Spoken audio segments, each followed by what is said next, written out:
नमस्कार साथियों, analyser app में आप सभी का स्वागत है। छत्तीसगढ़ करंट अफेयर की अगली क्लास लेकर मैं आपके सामने उपस्थित हुआ हूं, जिसमें आज हम देखेंगे 16 से 23 मार्च तक के जितने भी करंट अफेयर हैं उन सभी के एमसीक्यू और उसके साथ साथ उनका डिस्क्रिप्शन, जो आपके एग्जाम की दृष्टि से बहुत इंपॉर्टेंट होगा। और ये 11वीं क्लास है हमारी, फिर भी उस हिसाब से लाइक शेयर और कमेंट नहीं आ रहे हैं क्या? जो सेशन है वो सभी को पसंद नहीं आ रहा है क्या? कमेंट करके भी बताइए। अगर पसंद नहीं आ रहा होगा तो बिल्कुल बंद कर देंगे, ठीक है। लेकिन कोशिश जारी है कि अभी जो ये सेशन कंटिन्यू बना रहे, इसके लिए हमें आपका सपोर्ट चाहिए। बिल्कुल लाइक और कमेंट कीजिए, मेरे साथ साथ सभी आंसर अपना दिया कीजिए, ठीक है। तो चलिए शुरू करते हैं आज का हमारा पहला करंट अफेयर, जो कि है 16 मार्च 2025 से। पहला प्रश्न कहता है कि भारत का पहला self healing home stay naturopathy centre किस स्थान पर स्थापित किया जा रहा है? Option A Rajim Gariaband, option B Kotgarh Orissa, option C Tekawada गांव बस्तर, या ऑप्शन डी पचमढ़ी मध्य प्रदेश। बहुत अच्छा प्रश्न है, क्योंकि नेचुरोपैथी अर्थात आयुर्वेदिक से इलाज के तौर पर यह जो है सेंटर स्थापित किया जाएगा। और हमारे क्षेत्र में, छत्तीसगढ़ में जो सबसे संपन्न क्षेत्र है वह है बस्तर क्षेत्र। तो बस्तर के टेकावाड़ा गांव में यह सेंटर स्थापित किया जाएगा, self healing home stay naturopathy centre. क्या आपको पता था? नहीं पता था तो भी कमेंट करके बताइए, और अगर आपको ये पहले से पता है तो भी मुझे कमेंट करके बताइएगा।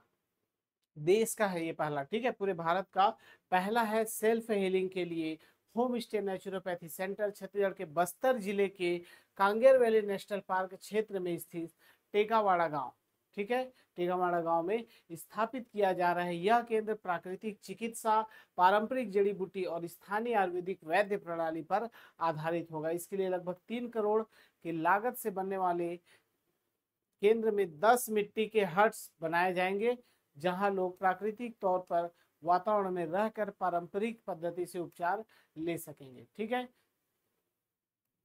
और इसे वेलनेस टूरिज्म के रूप में भी विकसित किया जाएगा। भाई बहुत इंपॉर्टेंट है, इसलिए ये सभी को जानना चाहिए। इसको नोट डाउन करके देखिए, क्योंकि ये भारत का पहला ऐसा सेंटर है जहां पर इस प्रकार इलाज किया जाएगा।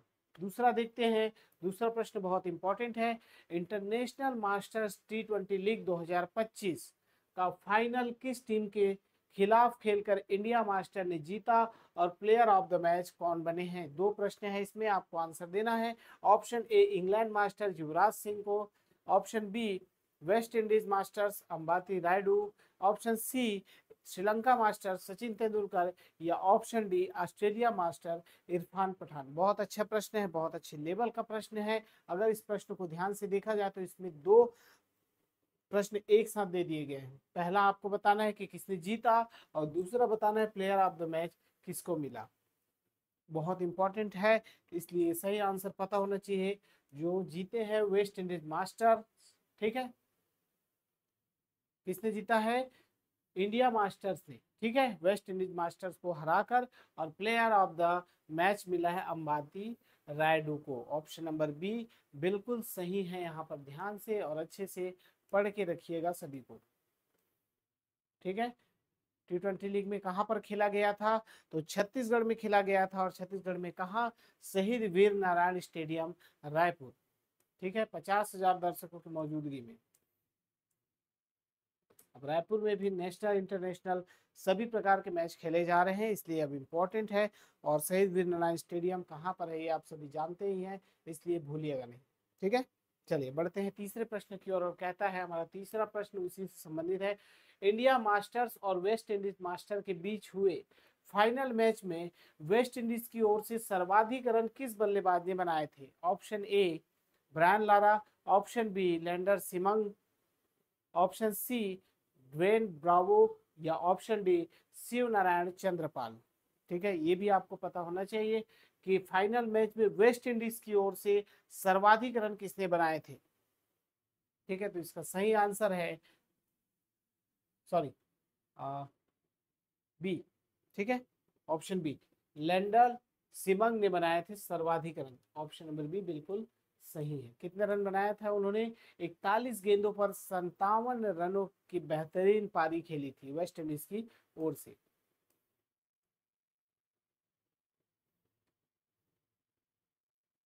अगला प्रश्न बहुत इंपॉर्टेंट है और मेरे साथ साथ ही सभी अपना आंसर कमेंट किया कीजिए। डेली सेशन आ रहे हैं शाम को 7 बजे अभी, तो आप बिल्कुल जुड़ जाइए समय पे और आंसर अपना देते जाइए।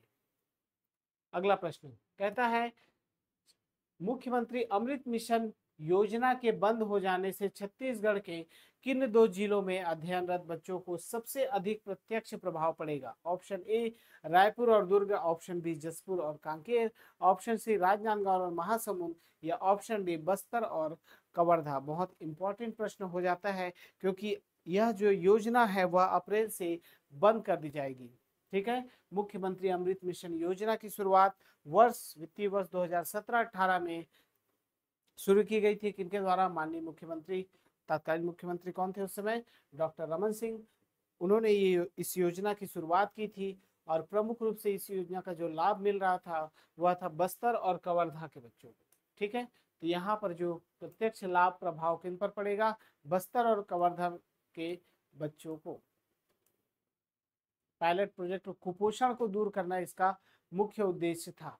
ठीक है, सोया मिल्क उपलब्ध करवाई जा रही थी। कितने बच्चों को? 2.25 लाख से अधिक बच्चों को सोया मिल्क उपलब्ध करवा रही थी।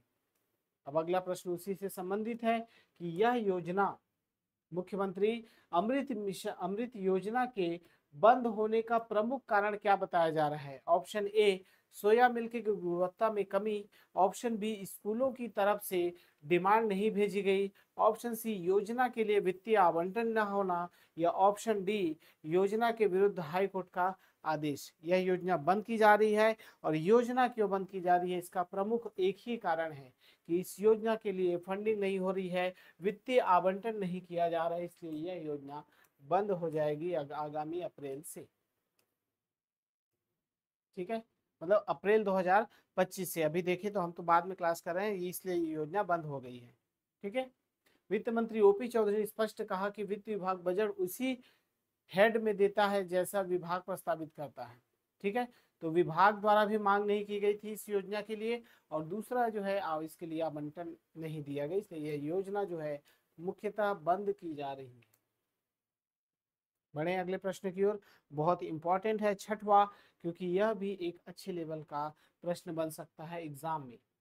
छठवां कहता है छत्तीसगढ़ विधानसभा में कृषि मंत्री रामविचार नेताम ने किस स्थान पर उद्यानिकी महाविद्यालय खेलने की घोषणा की है? पहला प्रश्न। दूसरा है और इसके साथ किस आधुनिक कृषि तकनीक को बढ़ावा देने की बात कही गई है?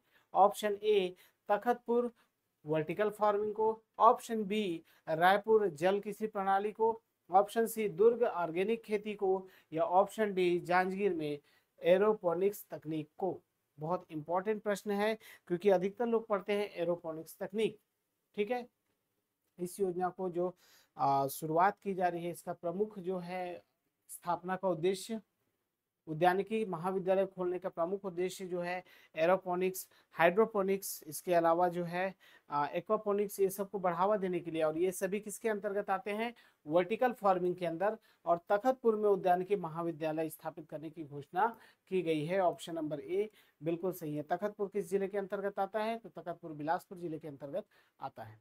ठीक है, कृषि मंत्री रामविचार नेताम ने विधानसभा में चर्चा के दौरान तखतपुर में उद्यानिकी महाविद्यालय स्थापित करने की घोषणा की है।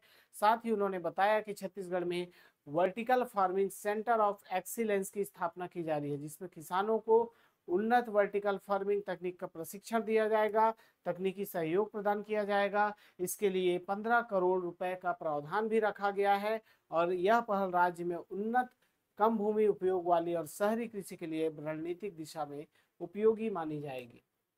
ठीक है, तो याद रखिएगा तखतपुर में स्थापित किया जाएगा और किस लिए उत्पादित किया जा रहा है? ताकि अच्छी उन्नत कृषि हो सके। बढ़ते हैं अगले प्रश्न की ओर। फटाफट जितना जल्दी हो सके आप लोग भी आंसर कमेंट कीजिए, मैं भी ज्यादा से ज्यादा प्रश्न कराने की कोशिश कर रहा हूँ। ठीक है, सातवां है जल जीवन मिशन के तहत अब तक कितनी स्वीकृत योजनाओं में से 5908 टंकियों में पेयजल आपूर्ति आरंभ नहीं हो सकी है? ऑप्शन ए निर्माण कार्य में गुणवत्ता की कमी, ऑप्शन बी आवश्यक जल स्रोतों की अनुपलब्धता, ऑप्शन सी ग्राम पंचायत द्वारा विरोध, या फिर ऑप्शन डी परियोजना को अभी तक केंद्र से मंजूरी नहीं मिली।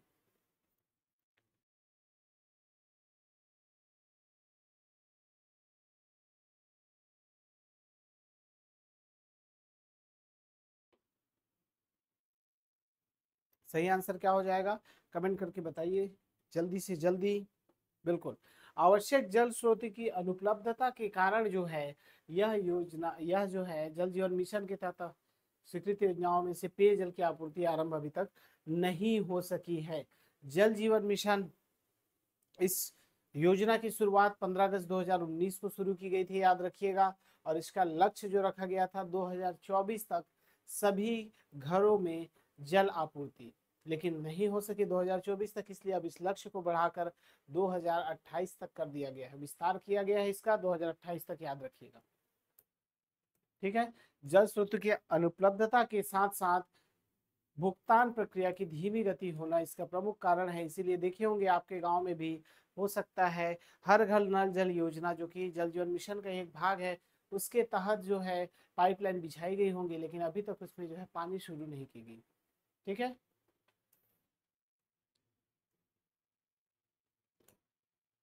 तो इसका विस्तार 2028 तक कर दिया गया है जल जीवन मिशन की, इसे याद रखिएगा।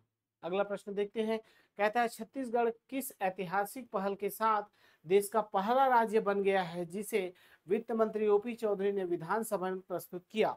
ऑप्शन ए, सभी पेंशनरों को एक समान राशि देने वाला पहला राज्य। ऑप्शन बी, हर जिले में डिजिटल गांव स्थापित करने वाला पहला राज्य। ऑप्शन सी, पेंशन निधि अधिनियम और ग्रोथ एंड स्टेबिलिटी फंड बनाने वाला पहला राज्य। या ऑप्शन डी, किसानों को प्रति माह आय गारंटी देने वाला पहला राज्य।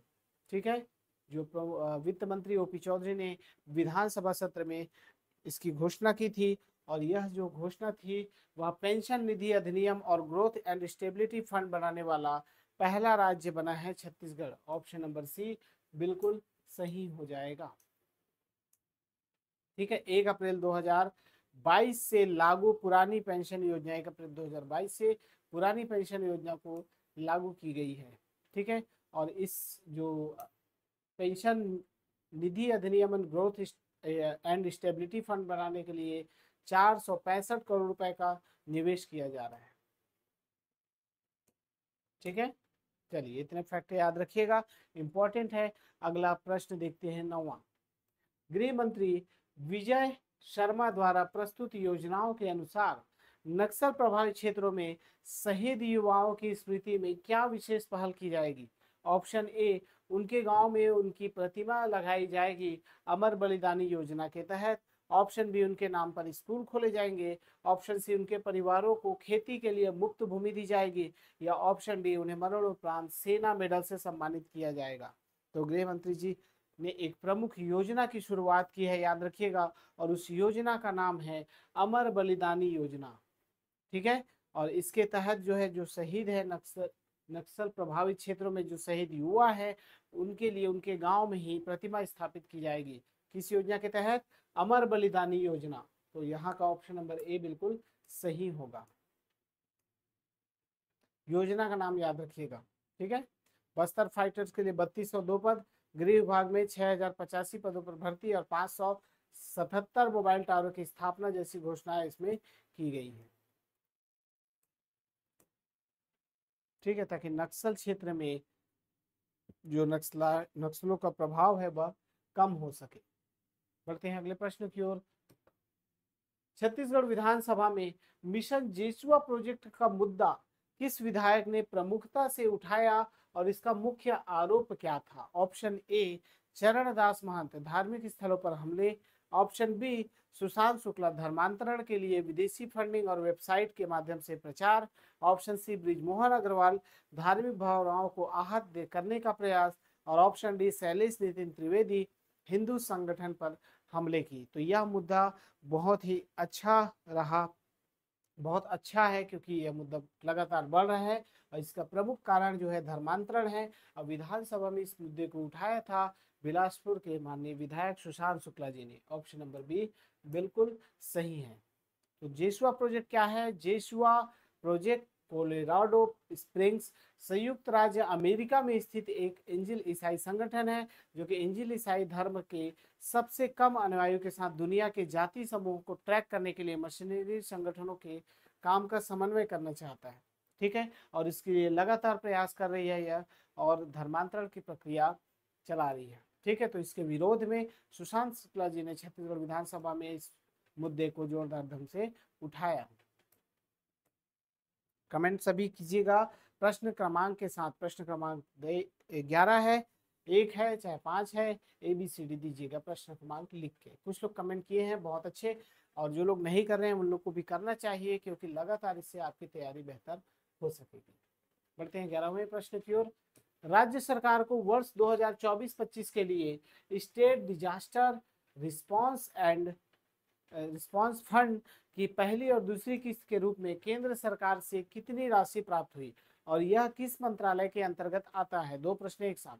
ऑप्शन ए 500 करोड़ गृह मंत्रालय, ऑप्शन बी 386 करोड़ केंद्रीय वित्त मंत्रालय के फाइनेंस कमीशन डिवीजन से, ऑप्शन सी 200 करोड़ रुपए ग्रामीण विकास मंत्रालय से, या ऑप्शन डी 386 करोड़ रुपए पर्यावरण वन एवं जलवायु परिवर्तन मंत्रालय से।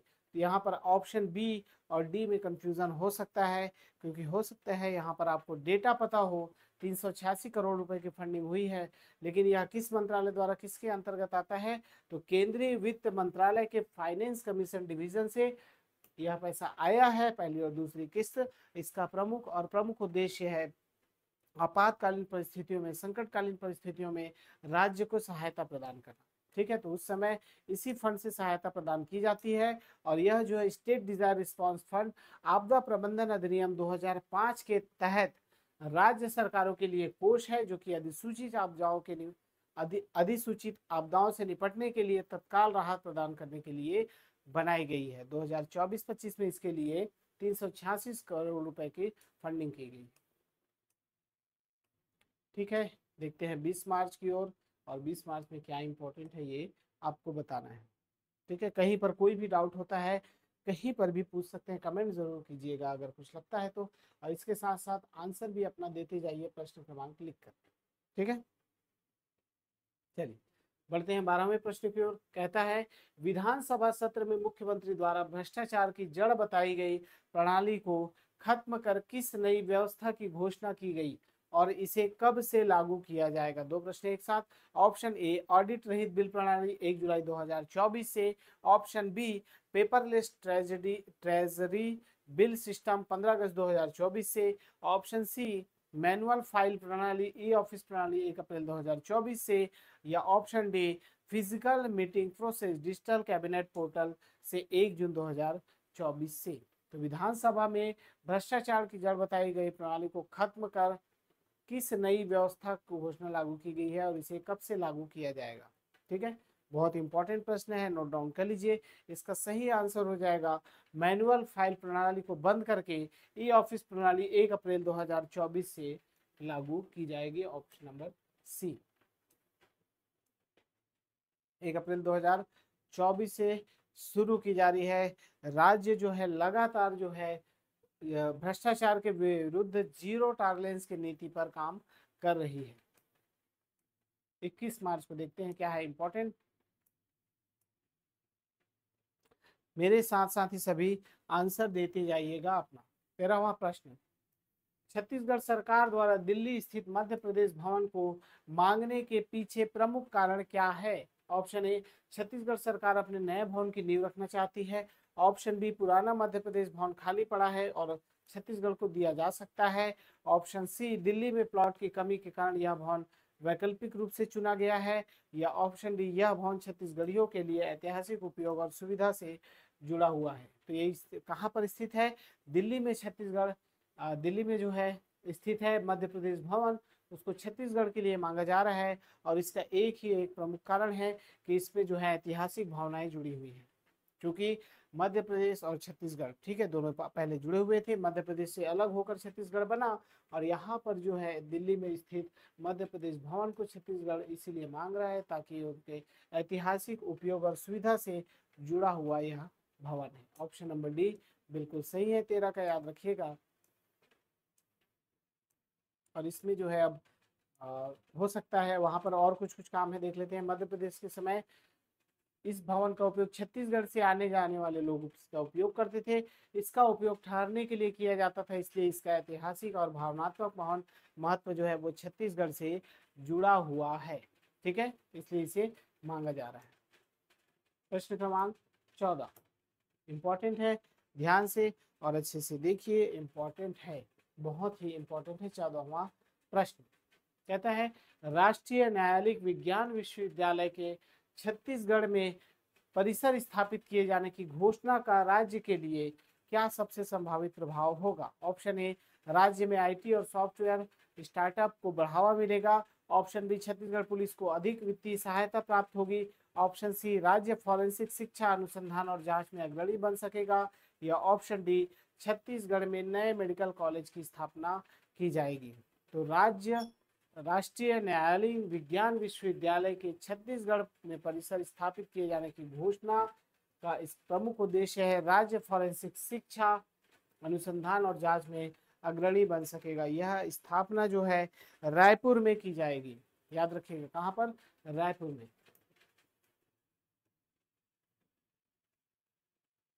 छत्तीसगढ़ की केंद्रीय गृह मंत्रालय द्वारा छत्तीसगढ़ की राजधानी रायपुर में स्थित परिसर को राष्ट्रीय न्यायालयिक विज्ञान विश्वविद्यालय के आधिकारिक रूप परिसर के रूप में अधिसूचित किया गया है।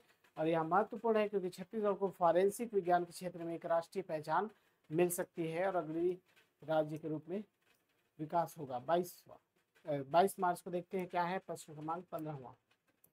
ठीक है, विश्व वानिकी दिवस से संबंधित है और कमेंट करके मुझे बताइए कि विश्व वानिकी दिवस कब मनाया जाता है। ठीक है, विश्व वानिकी दिवस कब मनाया जाता है, ये आप कमेंट करके मुझे बताइए। 15, मुख्यमंत्री विष्णुदेव साय ने छत्तीसगढ़ को ऑक्सीजोन की संज्ञा किस आधार पर दी, पहला प्रश्न। और दूसरा, और वर्ष 2025 की फॉरेस्ट एंड फूड थीम किस प्रमुख संदेश को केंद्र में रखती है। अभी छत्तीसगढ़ में आयोजन हुआ था और यहाँ पर जो पूछा जा रहा है वह प्रश्न है ऑक्सीजोन। ऑप्शन ए, छत्तीसगढ़ का 44% क्षेत्र वनों से आच्छादित है और वन पोषण, रोजगार और संस्कृति के स्रोत है। ऑप्शन बी, छत्तीसगढ़ का अधिकांश क्षेत्र औद्योगिक है और वन केवल खनन हेतु उपयोगी है। ऑप्शन सी, छत्तीसगढ़ में 60% क्षेत्र कृषि योग्य है और वनों का प्रयोग केवल लकड़ी उत्पादन के लिए होता है। या ऑप्शन डी, छत्तीसगढ़ में वन समाप्त हो रहे हैं इसलिए वन महोत्सव की योजना बनाई गई है। तो इस जो वानिकी दिवस के उपलक्ष्य में जो ऑक्सीजन की संज्ञा दी है मुख्यमंत्री विष्णुदेव साय जी ने, उसका प्रमुख कारण है छत्तीसगढ़ का 44% क्षेत्र वनों से आच्छादित है और वन पोषण, रोजगार और संस्कृति के स्रोत है। ऑप्शन नंबर ए बिल्कुल सही है। ठीक है, वर्ष 2025 की थीम है विश्व वानिकी दिवस पर forest and food, forest and food. विश्व वानिकी दिवस 21 मार्च को मनाई जाती है, याद रखिएगा, प्रति वर्ष 21 मार्च को। 22 मार्च का न्यूज है क्योंकि एक दिन के बाद है। ठीक है, 16वां, हाल ही में छत्तीसगढ़ विधानसभा सचिवालय द्वारा जारी आदेश के अनुसार मंत्री कक्षों में लगे सीसीटीवी से विधानसभा कार्यवाही की रिकॉर्डिंग पर रोक लगा दी गई है। ऑप्शन ए, क्यों, क्योंकि टीवी तकनीकी रूप से खराब थे। ऑप्शन बी, क्योंकि दूरदर्शन ने प्रसारण बंद कर दिया था। ऑप्शन सी, क्योंकि मंत्रियों ने रिकॉर्डिंग की अनुमति मांगी थी। या ऑप्शन डी, क्योंकि अनधिकृत रिकॉर्डिंग को सोशल मीडिया पर साझा किया जा रहा था। बिल्कुल ऑप्शन नंबर डी सही है। सोशल मीडिया पर लगातार कार्यवाहियां जो हैं बंद होने के बाद भी प्रसारित की जा रही थी, इसलिए अवर सचिव द्वारा यह घोषणा की गई, एक आदेश जारी किया गया कि इस पर रोक लगाया जाए। ऑप्शन नंबर डी बिल्कुल सही हो जाएगा। ठीक है, अगला प्रश्न क्या होता है, जो कार्यवाहियां चल रही होती है विधानसभा की उसके बाद की भी रिकॉर्डिंग जो है सोशल मीडिया पर लगातार वायरल हो रही थी। ठीक है, इसलिए रोक लगा दी गई। 17वां, अवर सचिव द्वारा जारी आदेश के अनुसार विधानसभा की कार्यवाहियां का कौन सा भाग आधिकारिक रूप से प्रसारित किया जाता है। ऑप्शन ए, बजट प्रस्तुति और बिल पास होने की प्रक्रिया। ऑप्शन बी, केवल मुख्यमंत्री के भाषण। ऑप्शन सी, केवल प्रश्नकाल का सीधा प्रसारण दूरदर्शन पर होता है। ऑप्शन डी, संपूर्ण कार्यवाही लोकसभा टीवी पर प्रसारित की जाती है। ध्यान रखिएगा, बहुत इंपॉर्टेंट प्रश्न है,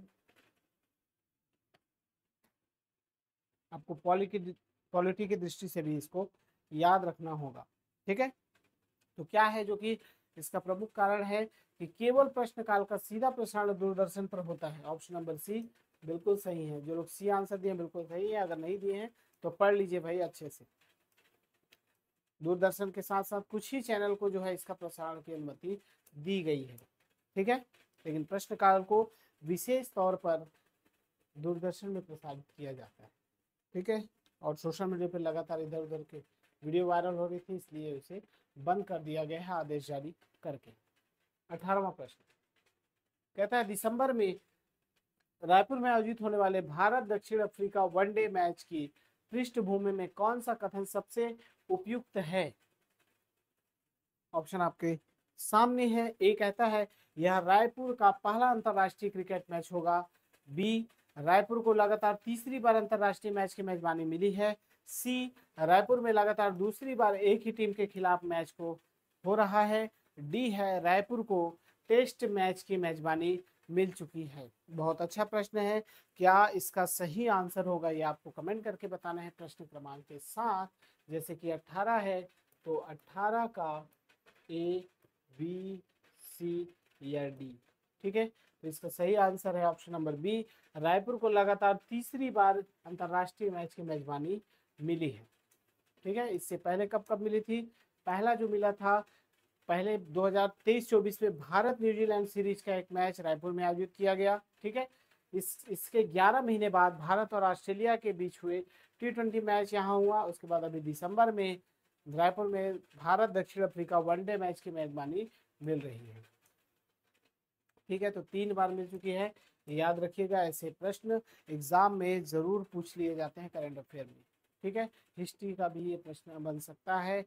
कैसे बन सकता है कि आपको ऐसे अपडेट रहना पड़ेगा, ठीक है। मैच जो है कहाँ कहाँ कितने बार आयोजित की जा रही है रायपुर में, इसको तो अपडेट करके ही रखना पड़ेगा। अभी याद कर लीजिए 3 बार बस, ठीक है।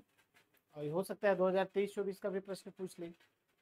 19वां IIM रायपुर में आयोजित पब्लिक लीडरशिप प्रोग्राम के संदर्भ में मुख्यमंत्री विष्णुदेव साय द्वारा दी गई प्रमुख सीख क्या थी? अब सीख को भी पूछा जा रहा है, ठीक है। इस प्रश्न का प्रमुख उद्देश्य है कि IIM रायपुर में पब्लिक लीडरशिप प्रोग्राम आयोजित की गई थी। कहाँ आयोजित की गई थी अगर पूछा जाए तो रायपुर में, IIM रायपुर। यहाँ पर ऑप्शन है विधायकों को सोशल मीडिया पर सक्रिय रहना चाहिए। ऑप्शन बी सीखने की कोई उम्र नहीं होती, नेतृत्व कौशल निरंतर अभ्यास से आता है। ऑप्शन सी छत्तीसगढ़ को डिजिटल राज्य बनाना मुख्य उद्देश्य है। या ऑप्शन डी चुनाव जीतने के बाद प्रशिक्षण अनावश्यक हो जाता है। एक वीडियो वायरल हुआ था, आप सभी को पता होगा कि 57,000 शिक्षक भर्ती पर मुख्यमंत्री जी ने क्या कहा था। उसी से पता चल रहा है कि नेतृत्व क्षमता का विकास जो सीख वो दे रहे हैं वो उनको खुद भी सीखना चाहिए। ऑप्शन नंबर बी यहाँ पर सही हो जाएगा। सीखने की कोई उम्र नहीं होती और नेतृत्व कौशल निरंतर अभ्यास से आता है। ऐसा मेरा मत नहीं है, बहुत लोगों का मत है। लेकिन उसमें जो इंटरव्यू हुआ था आप सभी जानते हैं कि 57,000 शिक्षक भर्ती जब के बारे में जब मुख्यमंत्री जी से सवाल किया गया तो उन्होंने क्या जवाब दिया? शिक्षक भर्ती आएगी, इसमें कोई दो राय नहीं है। आप तैयारी जारी रखिए, थोड़ा नहीं अच्छे से रखिए और धीरे धीरे पढ़ते रहिए, ठीक है। एक ही बार पढ़ाई बंद कर देंगे तो आपकी जो तैयारी है देखेंगे कि आप पिछला जो भी आपको याद है वो भी भूल जाएंगे। इसलिए थोड़ा थोड़ा करके पढ़ते रहिए, 1-1 घंटे 2-2 घंटे। 20वां राजधानी रायपुर में आयोजित कृषक मेला सह प्रदर्शनी के आयोजन के प्रमुख उद्देश्य को निम्न में से कौन सा विकल्प सबसे सटीक रूप से दर्शाता है? ऑप्शन ए किसानों को कृषि ऋण और बीमा की जानकारी देना। ऑप्शन बी कृषि महाविद्यालय में प्रवेश प्रक्रिया की जानकारी देना। ऑप्शन सी उन्नत बीजों और कीटनाशकों की बिक्री सुनिश्चित करना। या ऑप्शन डी कृषक उत्पादक संगठनों के गठन और उनकी गतिविधियों को प्रोत्साहन देना। बहुत अच्छा प्रश्न है क्योंकि इसका मुख्य उद्देश्य जो था वह कृषक उत्पादक संगठनों के गठन और उनकी गतिविधियों को प्रोत्साहन देना था। कहाँ आयोजित की गई थी? कृषक मेला सह प्रदर्शनी राजधानी रायपुर में आयोजित की गई थी, याद रखिए।